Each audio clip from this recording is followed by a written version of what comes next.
This channel does not promote any violent, harmful, or illegal activities. All content provided by this channel is meant for an educational purpose only.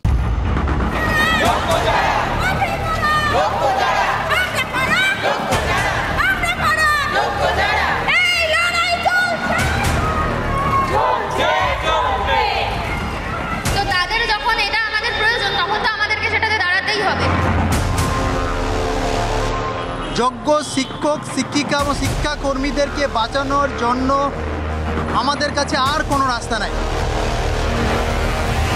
রাস্তাই আমাদের রাস্তা দেখাবে, কারণ আর কোনো আমাদের রাস্তা নেই।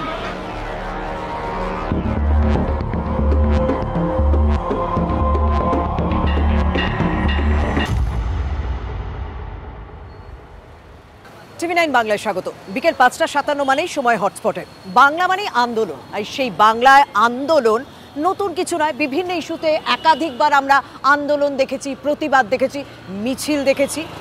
তবে এই যে মিছিল থেকে যে স্লোগান উঠছে আমরা কারা, তার উত্তরে কি আসছে?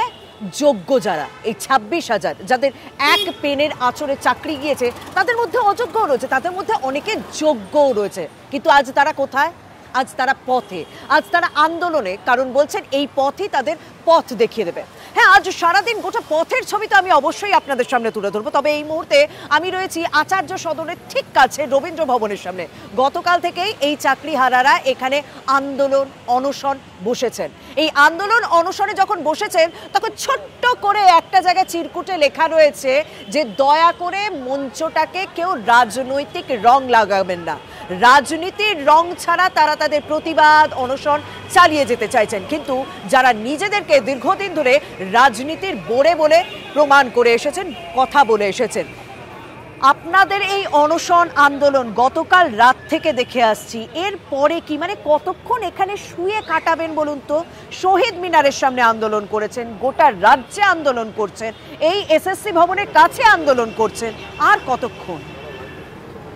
যতক্ষণ না আমরা আমাদের সুবিচার পাচ্ছি ততক্ষণ আমরা এইরকমভাবেই আন্দোলন চালিয়ে যাব। আপনাদের কালকে এসএসসি ভবন অভিযান রয়েছে, আজও সারা শহর মিছিল দেখেছে, একটা বৃহৎ মিছিল দেখেছে। আপনাদের চাকরিহারাদের ডাকে প্রত্যেকে সামিল হয়েছেন। এই এসএসসি অভিযানের আগে কি আপনাদের কোনো কর্মসূচি আছে ঠিক এই জায়গায়, না এরকম ভাবেই অনশনে থাকবেন? আমরা আমাদের এইখানেই আমরা বীজ বপন করেছি এবং এইখানেই থাকবো আমরা যতক্ষণ আমরা শুরু হবে। এখানেই তারা থাকবেন, কারণ তারা গোটা রাজ্যে, মানে মুখ্যমন্ত্রী মমতা বন্দ্যোপাধ্যায়ের সঙ্গে নেতাজি ইন্ডোরে বৈঠকের পর বলে দিয়েছিলেন তাদের এই প্রতিবাদ আন্দোলনটা তারা গোটা রাজ্যে ছড়িয়ে দেবেন, গোটা ব্লকে ছড়িয়ে দেবেন। সেরকম ছবি প্রায় প্রত্যেকদিন ধরা পড়েছে।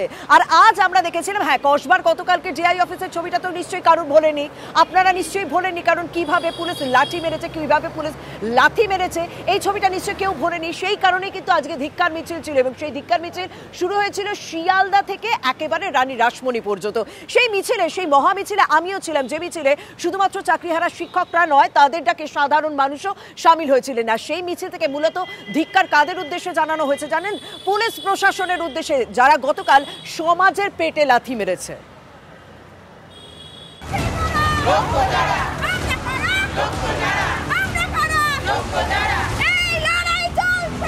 উত্তর কলকাতা শিয়ালদা থেকে বউবাজার এলাকা রীতিমতো স্তব্ধ হয়ে গিয়েছে। তবে শুধুমাত্র ২০১৬ সালের চাকরিহারা শিক্ষক শিক্ষিকা বা অশিক্ষক কর্মীদের ডাকে কিন্তু এই আন্দোলন নয়, এই মিছিল তাদের ডাকে কিন্তু শুধুমাত্র স্তব্ধ হয়নি। প্রচুর সাধারণ মানুষ এই মিছিলে সামিল হয়েছে। তবে অনেকে পুলিশের ভূমিকা নিয়ে তো অবশ্যই প্রশ্ন তুলছে, পুলিশের শতপ্রণোদিত মামলা করছে। কিন্তু আমি যখন এই ধরনের খবরগুলো পড়তে বেরোই, আমি একটা ঘটনার উদাহরণ আপনাদের সামনে তুলে ধরতে চাই। ওই যে সব থেকে বড় পথ দুর্ঘটনাটার ঘটনা ঘটেছে, যেটার সঙ্গে টলিগঞ্জে যোগ রয়েছে, তখন আমি নিহতের পরিবারের সঙ্গে যখন কথা বলেছিলাম, তারা বলেছিলেন যে পুলিশ সকাল 9:30টার ঘটনা এফআইআর দায়ের করেছিল পরিবারের চাপে রাত 1:30টায়। কিন্তু এই ঘটনায় 24 ঘন্টাও কাটেনি, পুলিশ শতপ্রণোদিত মামলা দায়ের করে নিল, যে কারণে পুলিশের ভূমিকার সমালোচনা করছেন গতকাল যারা এই ডিআই অফিস অভিযানে সামিল হয়েছিলেন, গতকাল যাদের পিঠে লাঠি পড়েছে, পেটে লাথি পড়েছে, তারা আজ সেই কারণে কিন্তু পথে রয়েছেন। আজকের এই কর্মসূচি গতকাল যে ঘটনাটা ঘটেছে তার তীব্র প্রতিবাদ জানিয়ে তাই অনেকেই বুকে কালো ব্যাচ পরে সেই প্রতিবাদে সামিল হয়েছে। অনেক ঘটনা ঘটে যেখানে পুলিশ অভিযোগ পর্যন্ত নিতে চায় না, কিন্তু গতকাল আপনারা যারা অভিযান করেছিলেন তাদের মধ্যে বেশ কয়েকজনের বিরুদ্ধে অভিযোগ দায়ের করছে পুলিশ। না, আমরা কিছুই করিনি। আমাদের বিরুদ্ধে মিথ্যে অভিযোগ করা হচ্ছে। অনেক ঘটনা ঘটে রাজ্যে যেখানে পুলিশ শতপ্রণোদিত ভূমিকা নেয় না, শতপ্রণোদিত মামলা রুজু করতে চায় না, কিন্তু কসবা ডিআই অফিস অভিযানে পুলিশ ইতিমধ্যে অভিযোগ দায়ের করছে। অন্যান্য জায়গায় বিভিন্ন ধরনের ঘটনা যখন ঘটে থাকে তখন দেখা যাচ্ছে পুলিশের কোনো রকম সক্রিয়তা দেখা যায় না। তো মামলা করেছে এবং পেটে লাথিও মেরেছে গতকালকে। এটা সত্যি পুরো শিক্ষক সমাজের লজ্জা। এটা এখন থেকে যদি প্রতিবাদ না করা হয় ভবিষ্যতে আরো খারাপ দিকে যাবে। আর গতকাল পুলিশ প্রশাসন যে ঘটনাটা ঘটিয়েছে, যাদের উদ্দেশ্যে তাদের আজকে ধিক্কার, যাদের উদ্দেশ্যে তাদের আজকে এই মিছিল, তারা কিন্তু ইতিমধ্যে কালো ব্যাজ বুকে নিয়ে রীতিমতো প্রতিবাদে সামিল হয়েছে। পুলিশ যতটা অ্যাক্টিভ আপনাদের ক্ষেত্রে গতকালও দেখলাম, তো ততটা অ্যাক্টিভ সমাজের বিভিন্ন ইস্যুর ক্ষেত্রে, বিভিন্ন ঘটনার ক্ষেত্রে তো দেখা যায় না। অনেক জায়গায় জোর দিয়ে এফআইআর নেওয়াতে হয়, অনেক জায়গায় অভিযোগ নিতেই চায় না পুলিশ। আপনাদের ক্ষেত্রে তো 24 ঘন্টাও কাটলো না ঘটনার, শতপ্রণোদিত মামলা করলো। হ্যাঁ, মামলা করুক না, কতক্ষণ মামলা করবে, কত মামলা করবে? মামলা করে কি আর আটকানো যাবে? মামলা কি তাদের বিরুদ্ধে হয়েছে যারা অযোগ্য?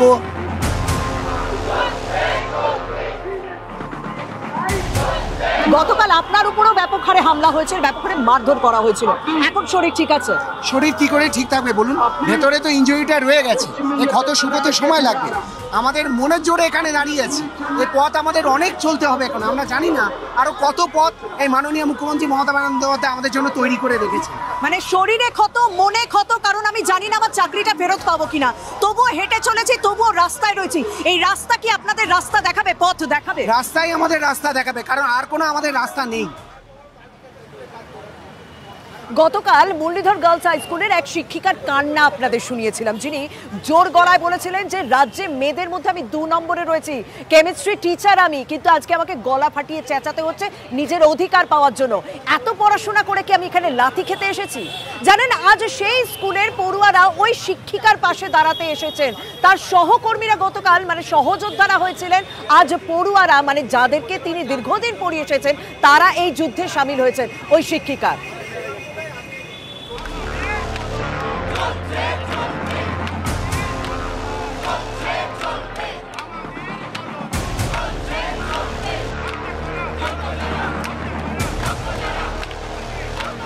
আমরা মুরলীধর গার্লস স্কুলের student. Muralidhar girls high school, কালকে ওই টিচারের সঙ্গে আমার কথা হলো, কেমিস্ট্রি টিচার। হ্যাঁ, একটু আসুন, একটু আসুন। দেখুন, আমি একটা কথা বলতে পারি, আপনি একটা দিক থেকে ভীষণ লাকি, মানে আপনি আপনার আন্দোলনের সহকর্মীদেরও পেয়েছেন, আপনার স্টুডেন্টদেরও পেয়েছেন। কালকে রাতেই ওরা আমাকে মেসেজ করেছে যে মানে আমার স্কুলের মানে স্টুডেন্টদের গার্জিয়ানরাও আমাকে ফোন করেছিলেন। আমি যখন বাড়ি ফিরছি তখন গার্জিয়ান মানে একজন স্টুডেন্টের বাবাই ফোন করে বলছেন যে ম্যাম আপনি শুধু একটুখানি বলুন, আমরা পথে আমাদের সমস্ত গার্জিয়ান এবং স্টুডেন্টদের দিয়ে নেমে যাব। তো ওরা বোধহয় সেই চেষ্টাই কালকে রাতে করেছে। তারপরে জানি না স্কুল থেকে ওরা পারমিশন পেয়েছে কি না, ওরা না থাকতে পেরে ওরা চলে এসেছে। তোমরা না থাকতে পেরে চলে এসেছো। একটা কথা বলতে পারি, ভবিষ্যতে এরকমভাবে পরীক্ষা দিয়ে শিক্ষক হতে মন চাইবে? একদমই না। এখান থেকে মানে একটা শিক্ষা হয়ে যাচ্ছে না। ম্যামরা তো অনেক কষ্ট করে পরীক্ষা দিয়েছে না, যারা যোগ্য আর কি, তাদের তো মানে সাফারটা তো করতেই হয়েছে। আমরা যেমন এখন পড়াশোনা করছি তাদের তখনও করতে হয়েছে, এভাবে এসএসসি পরীক্ষায় উত্তীর্ণ হতে হয়েছে, তারপরে ম্যামরা স্কুলে এসে পড়িয়েছেন। স্টুডেন্ট যাতে ঠিকঠাক নিজের লড়াইটা চালিয়ে যেতে পারে, পড়াশোনার লড়াই, জীবনের লড়াইটা, সেটা একজন শিক্ষক বা শিক্ষিকা গাইড করে দেন। আজকে শিক্ষিকা বা শিক্ষক তারা লড়াইয়ে নেমেছে, তোমরা সেই পথে এসেছো। হ্যাঁ ম্যাম, বিকজ আমাদেরকে তো ছোটবেলা থেকে যা আমরা শিখেছি বা বাড়ির থেকে হলেও তারপর তো শিক্ষক মানে শিক্ষক শিক্ষিকারা ছিলই, তো তাদের যখন এটা আমাদের প্রয়োজন তখন তো আমাদেরকে সেটাতে দাঁড়াতেই হবে। শিক্ষক হতে মন চাইবে এভাবে? আমি এইটুকুই বলতে চাই যে মানে আমাদের শিক্ষক সসম্মানে আমাদের মানে স্কুলে ফিরুক, আর কিছুই। আপনাদের আর্তনাদ, আপনাদের দাবি, আপনাদের স্বর আপনাদের সহকর্মীদের কাছে কানে পৌঁছে যাচ্ছে, সাধারণ মানুষের কানে পৌঁছে যাচ্ছে। এই ছোট্ট ছোট্ট বাচ্চা মেয়ে যাদেরকে আপনারা পড়িয়েছেন তাদের কানে পৌঁছেছে। তারা ছবি দেখে, স্বাভাবিক, তারা ছবি দেখে সারাদিন দেখে তারা নিজেদেরকে আটকাতে পারেনি, তারা পৌঁছে যাচ্ছে। কিন্তু যাদের কানে পৌঁছানোর কথা, সেটাই তো আমরা বলছি, তাদের কানে কেন পৌঁছচ্ছে না? তাহলে তারা কাদেরকে বাঁচাতে চাইছে সেটাই হচ্ছে প্রশ্ন, সেটাই সবাই জানতে চাই, আমরাও জানতে চাই কেন আমাদের ওএমআর এর মিরর ইমেজ বা যাই বলুন সেটা কেন পাবলিশ করা হচ্ছে না। মানে এই লড়াইটা এখন প্রত্যেকের লড়াই হয়ে দাঁড়িয়েছে। সেই মুরলীধর গার্লস হাই স্কুলে গতকাল যে টিচারের আর্তনাদ আমরা শুনেছিলাম, যিনি কেমিস্ট্রিতে রাজ্য ওয়াইজ মেয়েদের মধ্যে 2য় নম্বরে, তারও চাকরি গিয়েছে, তার ছাত্রীরা আজকে পথে নেমেছেন। তার ছাত্রীরা তাদের টিচারকে, তার শিক্ষককে ফেরত পেতে, স্কুলে ফেরত পাওয়ার জন্য আজকে এই ধর্মতলার রাস্তায় বসে পড়েছে। জানেন তো, অনেকেই বলতে পারেন, অনেকে এই প্রশ্ন করেন যে এই দীর্ঘ আন্দোলন, এই প্রতিবাদ, এই রাস্তায় মিছিলে কি আদৌ কোনো উত্তর পাওয়া যায়? আদৌ কি কোনো উত্তর পাওয়া যাবে? আজকে ওই মহা মিছিলে থাকা এক প্রবীণ মানুষ আমাকে সেই প্রশ্নের উত্তর দিয়েছেন। তিনি 70-এর দশক থেকে বিভিন্ন মিছিলে, বিভিন্ন আন্দোলনে নিজেকে সামিল করেছেন। তিনি বলেছেন এই আন্দোলনের উত্তর হয়তো আজ পাওয়া যাবে না, কাল পাওয়া যাবে না, হয়তো 1 মাস পর বা 2 মাস পর, হয়তো 1 যুগ পর হলেও কিছু না কিছু উত্তর পাওয়া যেতে পারে। সেই প্রবীণ মানুষের সঙ্গে আমার যে কথা হয়েছিল, 8 থেকে 80 আজ প্রত্যেকেই সামিল হয়েছিলেন, কিন্তু সেই প্রবীণ মানুষের কথা আপনাদের শোনাবই। সমুদ্র ডাকে নদীকে, তাই নদী ধায় সমুদ্র পথে, দুইয়ে মিলে হয় সমুদ্র জলরাশি। অধিনায়ক ডাকে জনগণ মনকে, আর জনগণ মন ধায় অধিনায়কের পক্ষে, দুইয়ে মিলে হয় জনগণ মন, অধিনায়ক জয় হয়ে। কি বুঝে গেল? সরকার কাকে বলে সেইটা লেখা। আপনি যে নদী যদি সমুদ্র না যায় তাহলে নদী শুকিয়ে যায়। সরকার যদি জনগণের সাথে না থাকে তাহলে সে সরকার শুকিয়ে যায়। পিছন দিকে তাকাবে না, সামনে চলো, দেখা যাবে কত বড় শক্তিকার।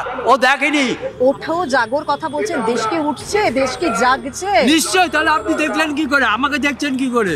পুলিশের কাছে আশা করাটাতে আপনি ভুল। গরু খেতে জানে, আর কিছু জানে না। কথা বুঝতেছেন?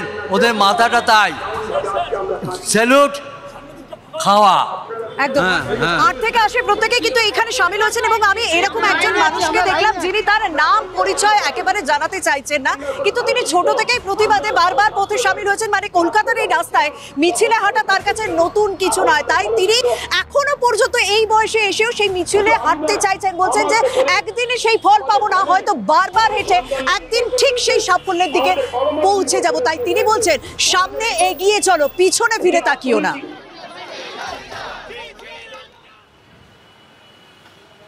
আমার আজকে যখন এই মহামিছিলে হাঁটছিলাম তখন আমার বারবার সেই আরজিকর ঘটনার কথা মনে পড়ছিল, বারবার সেই তিলোত্তমার ঘটনার কথা মনে পড়ছিল, কারণ সেই এক ধর্মতলার ছবি দেখলাম, সেই শিয়ালদা থেকে ধর্মতলা মিছিলের ছবিটা প্রায় একই রকম ছিল। আর সেদিন আমরা কি দেখেছিলাম? তখন দেখেছিলাম চিকিৎসকদের পাশে এই শিক্ষকরা এসে দাঁড়িয়েছিলেন। আজ আমরা কি দেখলাম? এই চাকরিহারা শিক্ষকদের পাশে, শিক্ষাকর্মীদের পাশে এসে দাঁড়ালেন জুনিয়র চিকিৎসকরা। এই রাস্তা দিয়ে কয়েক মাস আগে আমরা সবাই তোমাদের সঙ্গে হেঁটেছিলাম। এই আন্দোলনের ভবিষ্যৎ, তোমাদের আন্দোলনের ভবিষ্যৎ এক হবে না কি হবে আমাকে একটুখানি বলো তো। মানে তুমি কি আশার আলো দেখছো? দেখুন, আজকে আমরা এসেছি কোনো আশার আলো তো দেখতে নয়, প্রচণ্ড হতাশা, লজ্জার জায়গা থেকে আজকে এসেছি যে একটা রাজ্যে শিক্ষক, শিক্ষিকা, শিক্ষাকর্মী তাদেরকে মাটিতে ফেলে মারা হচ্ছে, এবং কিছু লোক চুরি করেছে, কিছু লোক টাকা খেয়েছে। তার শাস্তি কারা পাচ্ছেন যারা সৎভাবে, যোগ্যভাবে পড়াশোনা করে একটা চাকরি পেয়েছেন, তারা আজকে চাকরি হারা। পরন্তু তারা আজকে পথে নেমেছেন।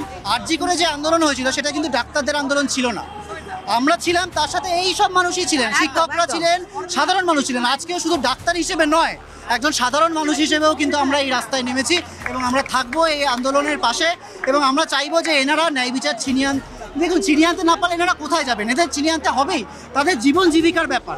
আমরা দেখছি যে শাসক দলের বিভিন্ন নেতারা বলছেন যে এরা নাকি নাটক করছে। ওনারা বুঝবেন না, কেননা ওনাদের ঘর চলে চুরির টাকায়, আর এনাদের ঘর চলেছে সৎভাবে চাকরি করে সেই চাকরির টাকায়। ফলত ওনারা এনাদের ব্যথা যন্ত্রণা বুঝবেন না। পুলিশের ভূমিকা নিয়ে কি বলবে? পুলিশের সব ক্ষেত্রে কি এতটা অ্যাক্টিভ থাকে? এদের ক্ষেত্রে যতটা অ্যাক্টিভ থাকে, পুলিশ খুব নির্দিষ্টভাবে, সিলেক্টিভভাবে অ্যাক্টিভ। আমরা দেখেছি যে অভয়ার যখন বডি পোড়ানো হলো তখন পুলিশ খুব অ্যাক্টিভ। আমরা দেখলাম যে যখন মিছিল করে আরজি করে যাওয়া হলো তখন তাদের মারার জন্য পুলিশ খুব অ্যাক্টিভ। আমরা দেখলাম, অথচ 14ই আগস্ট আরজি করে যখন ভাঙচুর হলো তখন পুলিশ টেবিলের তলায়। তাদের কাছে অপ্রত্যাশিত হতে পারে, যারা নতুন দেখছেন। আমরা এই 9 মাস আন্দোলন করে বুঝতে পেরেছি পুলিশের এই ভূমিকাই প্রত্যাশিত। আচ্ছা, মাননীয় মুখ্যমন্ত্রী 2 মাস সময় চেয়েছেন, তিনি 2 মাসের মধ্যে সমস্ত সমাধান করে দেবেন। আজকে যদি চাকরিহারাদের পক্ষ থেকে এই প্রশ্ন ওনাকে করা হয় যে আপনি 2 মাস সরে যান, আমরা বাকিটা বুঝে নেব, তিনি কি সরে যাবেন? তাহলে প্রশ্নটা এই আলোচনার মাধ্যমে সমস্যার সমাধান নয়। আপনার কাজ কি? আপনার কাজ যোগ্য কারা সেটা চিহ্নিত করা, আপনার কাজ অযোগ্য কারা তারা চিহ্নিত করা, এই তালিকা আপনি দিন। এইটা আপনার কাজ, এটা আপনি করুন যদি 2 মাস চেয়ারে থাকতে চান। কাজ হচ্ছে যোগ্যদের চিহ্নিত করা। সত্যি তো এই মানুষগুলোর জীবন জীবিকার ব্যাপার, আর এই মানুষগুলোর দেওয়ালে পিঠ ঠেকে গিয়েছে, আর কিছু নতুন করে হারানোর নেই, তাই আজ তারা পথে নেমেছেন। হ্যাঁ, চাকরিহারাদের একাংশ যখন এই রবীন্দ্র ভবনে অনশনে বসেছেন, তখন আরও একটা অংশ মহা মিছিলের শেষে রানী রাসমণি রোডের কাছেই তারা জমায়েত হয়েছে। দেখুন, আন্দোলন অনশনের ছবিটা তো নতুন কিছু নয়, বহু পুরনো। সেই শহীদ মিনারের নিচে, তারপর মাতঙ্গিনী হাজরা মূর্তির নিচে, আর শিক্ষায় দুর্নীতি বহু দিন আগে প্রকাশ্যে এসেছে, কিন্তু 2016 প্যানেলে যারা রয়েছে তাদের তো একটাই দাবি যে এসএসসি যোগ্য এবং অযোগ্যদের আলাদা করে দিক। যে কারণেই আমরা দেখলাম আদালতের নির্দেশে, কারণ আদালতের পক্ষে তো যোগ্য অযোগ্য আলাদা করা সম্ভব নয়, তাই তারা একটা নির্দেশে চাকরি চলে গেল এতগুলো মানুষের, এবং যে কারণেই তারা আবারও পথে, আবারও আন্দোলনে, আবারও অনশনে। রানী রাসমণি থেকে রয়েছেন আমার সহকর্মী দীক্ষা। আমি যেখানে রয়েছে আচার্য সদনে, সেখানে অনশন তো গতকাল রাত থেকেই শুরু হয়ে গিয়েছে এবং এখানে তারা অনশন চালিয়ে যাবেন, কিন্তু রানী রাসমণি রোডে যারা রয়েছেন তারা কি বলছেন? আজ রাত কি তারা সেখানেই কাটাবেন? এই সেদিন যেমন শহীদ মিনারের নিচে কাটিয়েছিলেন গোটা রাত। দেখো, এখনো পর্যন্ত তারা খোলসা করছেন না কোথায় তারা কাটাবেন, তবে তারা শহরের বুকেই থাকবেন, কারণ বিভিন্ন প্রান্ত থেকে, রাজ্যের বিভিন্ন প্রান্ত থেকে তারা এখানে এসেছেন এবং তারা কালকে যে কর্মসূচিটা ডেকেছেন সেটা হচ্ছে যারা যতজনের চাকরি গেছে তারা যেন সকলে মিলে আসেন, কারণ এই আন্দোলনটা শুধুমাত্র একটা মানুষের নয়, আন্দোলনটা সকলের আন্দোলন, এবং সকলে যদি ঝাঁপিয়ে না পড়ে থাকেন তাহলে হবে না। এবং কালকে কয়েকজন প্রতিনিধি তারা শিক্ষামন্ত্রী এবং যে এসএসসি চেয়ারম্যান রয়েছেন তাদের সাথে বৈঠকও হয়তো বসবেন, কিন্তু তাদের কিছু দাবি রয়েছে সরাসরি তাদের মুখ থেকে। এমনই একজন শিক্ষক যিনি সুপ্রিম কোর্টের একটা রায়ে চাকরি হারিয়েছেন, তার সঙ্গে কথা বলে নেব, তার মুখ থেকে শুনবো যে তারা কালকে ঠিক কী করবেন এবং আজকে তারা কি করবেন, একটু সরাসরি শুনবো। আমরা আজকে প্রতিবাদ মিছিল বের করেছিলাম আমাদের ডিআই অফিসে। আন্দোলনের জেরে আমাদের কসবাতে আমাদের সহকর্মীদের লাঠিচার্জ করা হয়েছে, সেটা পুলিশ লাথি মেরেছে বুকে। তো আমরা তার প্রতিবাদে বিভিন্ন সংগঠনকে ডাকা হয়েছিল, শিক্ষক সংগঠনকে, তারা এসেছিলেন এবং কালকে আমরা বিক্ষোভ আন্দোলন কর্মসূচি নিয়েছি, মিলেই আজকের এই মহা মিছিল আয়োজন করেছে। আর দীক্ষা, তুমি যে কথাটা বললে না, যে সত্যি তো এটা একজনের লড়াই নয়, এটা এতগুলো মানুষের লড়াই। 26,000-এর মধ্যে যেমন যোগ্য রয়েছে, অযোগ্য রয়েছে, কিন্তু এই 26,000 পরিবার এই লড়াইয়ের সঙ্গে জড়িয়ে রয়েছে, যে কারণেই হয়তো সাধারণ মানুষ আরো বেশি করে এই মিছিলের সঙ্গে আজকে নিজেদেরকে একাত্ম করে নিয়েছিল। আগামীকাল এসএসসি ভবন অভিযান রয়েছে দুপুর 12টার সময়, এবং সেখানেও গোটা রাজ্য থেকে চাকরিহারারা ছুটে আসবেন, কারণ তারা নতুন করে কিছু হারাতে চান না, যা হারিয়েছেন সেটা পেতে চান। যাই হোক, আপাতত তোমাকে ধন্যবাদ দীক্ষা। হটস্পট আজ এখানেই শেষ করছে, তবে হট টপিক কিন্তু এখন এইটাই, চাকরিহারারা তারা আন্দোলনের মাধ্যমে সঠিক উত্তর পাবে কি প্রশাসনের কাছ থেকে, সরকারের কাছ থেকে, এদিকে আমাদের নজর থাকছে। যাই হোক, আজ এখানে শেষ করছি। অন্যান্য খবরের জন্য নজর রাখুন TV9 বাংলার সঙ্গে থাকুন।